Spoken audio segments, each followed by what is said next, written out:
Hello everyone, before we start this video, a quick message about a new fundraiser. Any donations would be greatly appreciated. And the Ukraine Volunteers Center is going to give some prizes to the biggest donations. So that's a trophy uniform of an occupant, and for second place a signed flag from the brigade. Доброго дня! На зв'язку Український добровольчий центр. На жаль, 3 дні назад ми втратили 5-тонну вантажівку, тому зараз ми оголошуємо новий збір на вантажівку мікроавтобус, так як правильно побудована логістика – запорука успішності бойових дій. Грузовик нам потрібен для перевезення великої кількості боєкомплекту, медицини і інших вантажів на бойові позиції, а мікроавтобус для перевезення маленьких вантажів між позиціями і поранених військових або цивільних людей. Також потрібні 2 інверторні генератори для аеророзвідки хлопцям на запорізькому направленні. Всі звіти по донатам будуть викладені після збору. Також, як завжди, буде відеозвіт. Велике дякую, що ви нам допомагаєте перемогти в цій кривавій війні, що почала Росія. Слава Україні! Hello everyone, so small update here from Ukraine's ongoing counteroffensive in Zaporizhia.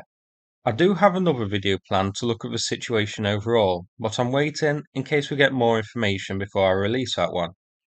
But briefly, there are reports of a Ukrainian push south of Velika Novosilka, with reports that Novodarivka and Neskuchna are liberated. Now let's look at the video.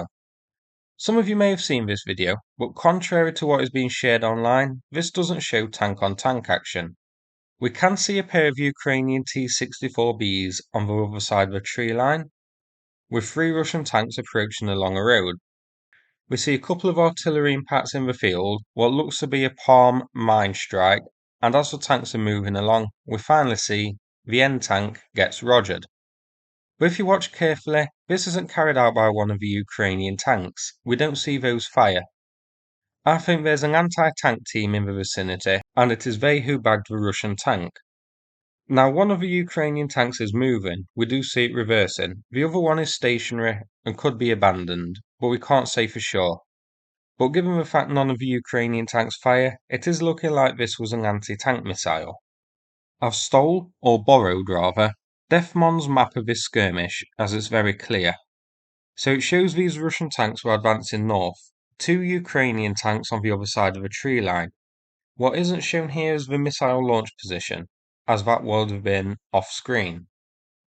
Here's a screenshot. We can see that one of the tanks decided to wear a coat cage to the skirmish. This is the one that was hit, which is probably why Ukraine decided to destroy that one, as nobody likes a guy wearing a douchey hat.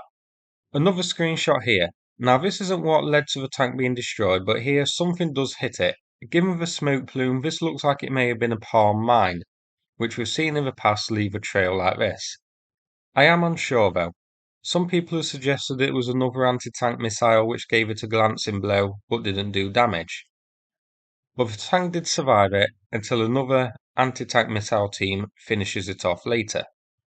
This was here, east of Novodarivka.